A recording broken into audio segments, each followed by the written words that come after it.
हरिओम। कल के जो छोड़े थे हम सब, आज वहीं से फिर श्री गणेश करते हैं। आइए जुड़ जाइए हमारे साथ। श्री राधे। यद्यदाचरित श्रेष्ठस् तत्तयो इतरो जनः सयत् प्रमाणम कुरुते लोकः तत् अनुवर्तते। श्रेष्ठ पुरुष जो जो आचरण करता है, अन्य पुरुष भी वैसा वैसा ही आचरण करता। वह जो कुछ प्रमाण कर देता है, समस्त मनुष्य समुदाय उसके अनुसार बरतने लग जाता है। भ्राताश्री, मैंने पहले ही कहा था आपसे कि इन महाजनों इन गता सुपंता, आप हमारे महापुरुष हैं, तो हमारे घर के महापुरुष हैं, इसलिए आप जिस मार्ग से चलते हैं, जिस तरह आप रहते हैं, हम सब वही सब अपनाते हैं। भगवान श्री कृष्ण की बात भी यहाँ सही है। तो हमारे घर में तो आप कृष्ण जैसे ही हैं, क्योंकि आप बिना मक्खन खाना नहीं खाते हैं, बिना गाय के आप रह नहीं सकते हैं, बिना रानी रुक्मणी मतलब भौजाई हमारी, उनके बिना नहीं रह सकते हैं आप। सुबह सुबह बिना अपने माता पिता को प्रणाम किए बिना नहीं रह सकते हैं।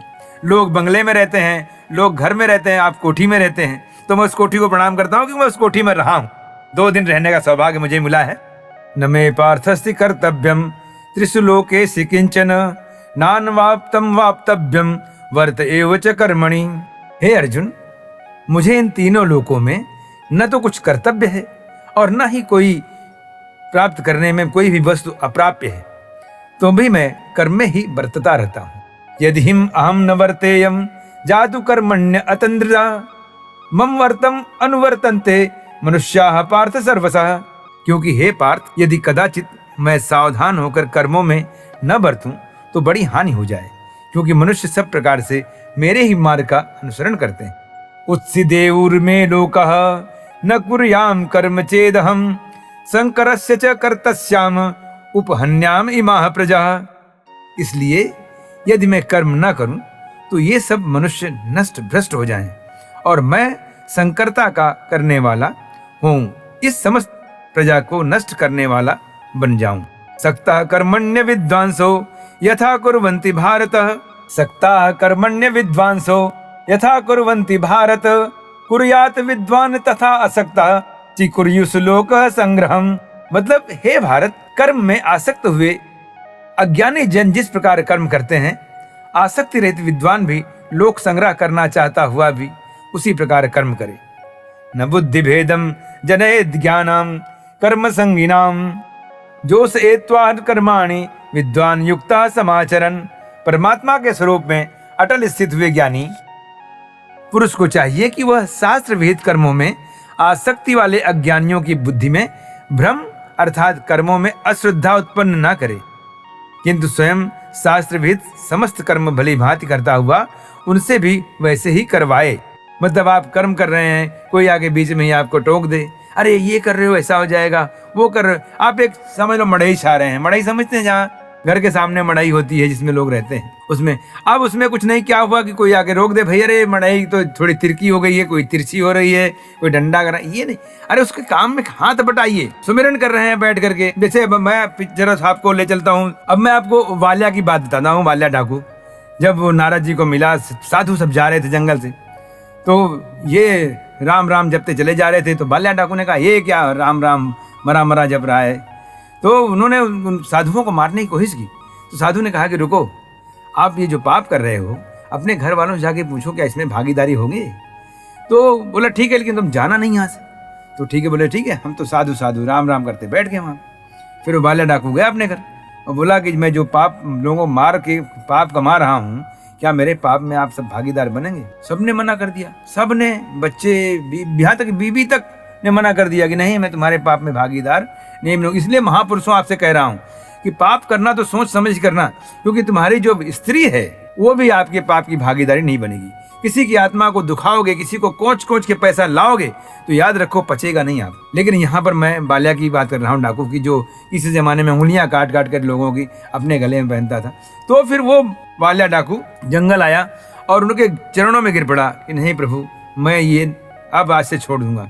तो वो साधु उनसे क्या कहते हैं, करवाते हैं। क्या करवाते हैं, बोलो राम राम बोल के चले गए। और वाल्या ने क्या किया, मरा मरा बोलना शुरू कर दिया, मरा मरा मरा मरा। और फिर बाद में वही वाल्या डाकू वाल्मीकि बना, जिसने रामायण की रचना कर दी। तो इसलिए आपसे भी गुजारिश है, आपसे भी प्रार्थना है कि आप अगर अच्छे काम कर रहे हैं तो कोई गलत कर रहा है तो उसको एक बार रोक कर उससे अच्छा काम करवाने की कोशिश करिए, बड़ा पुण्य मिलेगा। प्रकृते क्रियम आड़ानी गुण है कर्माणि सर्वस अहंकार विभूतात्मा कर्ता ही मिति मन्यते। मतलब वास्तव में संपूर्ण कर्म सब प्रकार से प्रकृति के गुणों द्वारा किए जाते हैं, तो भी जिसका अंतःकरण अहंकार से मोहित हो रहा है, ऐसा अज्ञानी मैं करता हूं ऐसा मानता है। जिस दिन आपके दिमाग में, जिस दिन आपके दिल में ये बात आ जाए कि मैं सब कुछ कर रहा हूं, खत्म हो गए आप। आपको चाहिए कि हम सब मिलकर कर रहे हैं, क्योंकि मैं में स्वार्थ है, हम में अपनत्व है। तो हरदम काम करिए, तो सोचिए कि हम सब मिल करके, सब प्रभु आपकी कृपा है हम पर और हम पूरा घर सब मिल करके ये काम कर रहे हैं। तत्ववित्त महाबाहो गुण कर्म विभागयो गुणा गुणेषु वर्तन्त इति मत्वा न सज्जते। परंतु हे महाबाहो, यहाँ भगवान श्री कृष्ण अर्जुन को महाबाहो कहकर संबोधित कर रहे हैं।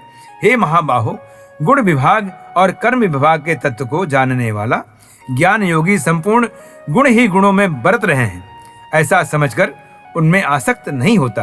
कृतेर गुण सम्मूढ़ा सज्जन्ते गुण कर्मसु तान अकृत्र अस्त्र विदो में मंदान कृतस्त्र वित्न विचालयेत। अर्थात प्रकृति के गुणों से अत्यंत मोहित हुए मनुष्य गुणों में और कर्मों में आसक्त रहते हैं। उन पूर्णतया न समझने वाले मंद बुद्धि अज्ञानियों को पूर्णतया जानने वाला ज्ञानी विचलित न करे। कि आप पूरा जान रहे हैं, आप जैसे अभी हमारे प्रेम भाई हैं, इनको पूरा ज्ञान है, कैमरा का एंगल कैसे लगाते हैं, एडिटिंग कैसे करते हैं, सीसी कैसे करते हैं, उनमें सब करते हैं। अब उसके बाद एक दिन मैं सोचूं कि आज प्रेम भाई नहीं है, जरा चलो मैं देख लेता हूँ कैसे, और मैं लगाऊं कैमरा का एंगल वेंगल ठीक से करता, ट्राई करता रहूं, कोशिश करता रहूं।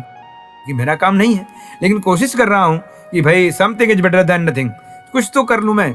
और उसके बाद क्या हो कि प्रेम भाई कहीं से आ जाए, आने के बाद बोले ये क्या एंगल लगाए हो, ऐसे रखा है। ऐसे नहीं, प्रेम भाई का कर्तव्य बनता है कि नहीं बाबू आप ऐसे एंगल लगा दो, ऐसे कर दो। तो ये है महापुरुषों का लक्षण कि वो अगर दूसरे को, अज्ञानियों को पूर्णतः जानने वाला ज्ञानी विचलित न करे, उनको विचलित न करे। मुझे विचलित कर दोगे, एक बार कह दोगे, आपने क्लास में मास्टर जी लोग बहुत ऐसे रहते हैं कि बोल बे दो दुना। अब किसी बच्चे को आपको ये करना है कि खत्म कर देना है, तो 2 दूना 4, 4 बताने आया है। वो आप बच्चा एक बार 2 बार पूछेगा आपसे, उसके बाद वो खुद बैठ जाएगा। जब 3-4 बार ऐसे कर दोगे तो चौथी बार पूछना 3 त्रिका नहीं बताएगा, जानते हुए भी नहीं बताएगा। इसलिए हमें प्रबलन देना चाहिए। जो भी कोई हमारे सामने है, हमसे कम जानकार है, अज्ञानी है, उसे हम प्रबलन देना हमारा कर्म है। कर्म भगवान कह रहे हैं कर्म करने के लिए, तो ये भी एक अच्छा कर्म है, तो वो कर्म करना चाहिए। मयि सर्वाणि कर्माणि सन्न्यस्य अध्यात्म चेतसः निरासी निर्ममः भूत्वा युद्धस्य विगत ज्वरः। मुझ अंतर्यामी परमात्मा में लगे हुए चित्त द्वारा संपूर्ण कर्मों को मुझ में अर्पण करके आशा रहित, ममता रहित और संताप रहित होकर युद्ध कर। मतलब भगवान श्री कृष्ण चाहते हैं कि अर्जुन तुम युद्ध करो, तुमको युद्ध करना ही करना है। और फिर कहते हैं ये में मतमिदम नित्यम अनुतिष्ठन्ति मानवः श्रद्धावन्तो अनुसूयन्तो मुच्यते ते अपि कर्म भी। जो भी कोई मनुष्य दोष दृष्टि से रहित और श्रद्धा युक्त होकर मेरे इस मत का सदा अनुसरण करते हैं, वे भी संपूर्ण कर्मों से छूट जाते हैं। एतु एतत् अभ्यसूयन्तो न अनुतिष्ठन्ति मे मतो सर्व ज्ञान विबूढ़ानस्तान विद्धि निष्ठान चेतसः। मतलब कह रहे हैं कि परंतु जो मनुष्य मुझ में दोषारोपण करते हुए मेरे इस मत के अनुसार नहीं चलते हैं, उन मूर्खों को तू संपूर्ण ज्ञानों में मोहित और नष्ट हुए ही समझ। सदृशम चेष्टते स्वस्याः प्रकृतेर्ज्ञानवान् अपि प्रकृतिं यान्ति भूतानि निग्रह किम करिष्यति। सभी प्राणी प्रकृति को प्राप्त होते हैं, अर्थात अपने स्वभाव के परवश हुए कर्म करते हैं। ज्ञानवान भी अपनी प्रकृति के अनुसार चेष्टा करता है, फिर इसमें किसी का हट क्या करेगा, किसी का हट जोर नहीं चलता है, कर्म करना है। यमराज अपने कर्म करते हैं, लोगों के प्राण हर लेते हैं, फिर स्वार्थ बस सब पत्नी, बेटे, बेटी, माँ बाप रोते हैं, वो भी कर्म है। तो सबका अपना अपना कर्म है और अपना अपना धर्म है। इंद्रियस्य इंद्रियस्य अर्थे राग द्वेषो व्यवस्थितो तयोर्न वशम आगच्छेत तो ही अस्य परिपंथिनो। इंद्रिय के अर्थ में अर्थात प्रत्येक इंद्रिय के विषय में राग और द्वेष छिपे हुए स्थित हैं। मनुष्य को उन दोषों के वश में नहीं होना चाहिए, क्योंकि वे दोनों ही इसके कल्याण मार्ग में विघ्न करने वाले महान शत्रु। श्रेयान् स्वधर्मो विगुणः परधर्मात् सुअनिष्टतात् स्वधर्मे निधनम श्रेयः परधर्मो भयावह। अच्छी प्रकार आचरण में लाए हुए दूसरों के धर्म से गुण रहित भी अपना धर्म अति उत्तम है। अपने धर्म में तो मरना भी कल्याणकारक है और दूसरे का धर्म भय को देने वाला। अर्जुन उवाच अथ केन प्रयुक्तः अयं पापं चरित पुरुषः अनिच्छन् अर्पित वर्षणेय बलात् यो नियोजितः। अर्जुन बोले, हे कृष्ण, तो फिर यह मनुष्य स्वयं न चाहता हुआ भी बलात् लगाए हुए की भांति किससे प्रेरित होकर पाप का आचरण करता है। अब श्री भगवान उवाच। भ्राताश्री, बहुत अच्छे से आप सुन रहे हैं और मन ही मन हमें आशीर्वाद भी दे रहे हैं, मंद मंद मुस्कुरा रहे हैं, मैं देख रहा हूँ। भाभी श्री भी बैठी हुई हैं, आप दोनों को प्रणाम करता हूँ, बहुत बहुत प्रणाम है मेरा। श्री भगवान उवाच कामः ऐसा क्रोधः ऐसा रजोगुण समुद्भवः महासनो महापाप्मा विद्धि इनम इहि वैरिणम। श्री भगवान बोले, रजोगुण से उत्पन्न हुआ यह काम ही क्रोध है। यह बहुत खाने वाला अर्थात भोगों से भी कभी ना घाने वाला और बड़ा पापी है। इसको ही तू इस विषय में वैरी जान। घूमे नाव्रियते वहिनर यथा आदर्शो मलेन च यथो उल्बेन आवृत्त गर्भसु तदेन्मावृतम। मतलब जिस प्रकार धुएं से अग्नि और मैल से दर्पण ढका जाता है तथा जिस प्रकार से जेर से गर्भ ढका रहता है, वैसे ही उस काम के द्वारा यह ज्ञान ढका रहता। आप देखिए, जब अंदर आग रहेगी, धुआं ही धुआं निकलता रहेगा, फूकोगे तब लपट निकलेगी। मतलब लपट कहां से निकली? अंदर था, क्योंकि धुएं से बंद थी। मैल दर्पण को जब तक दबाओगे नहीं, घिसोगे नहीं, आपका चेहरा साफ दिखेगा नहीं। तो वैसे ही उस काम के द्वारा ज्ञान ढका रहता है। काम करिए। आवृतम ज्ञान मतेन ज्ञानिनो नित्य वैरिण काम रूपेण कौन्तेय दुष्पूरेणानलेच। हे अर्जुन, इस अग्नि के समान कभी न पूर्ण होने वाले काम रूप ज्ञानियों के नित्य वैरी के द्वारा मनुष्य का ज्ञान ढका हुआ है।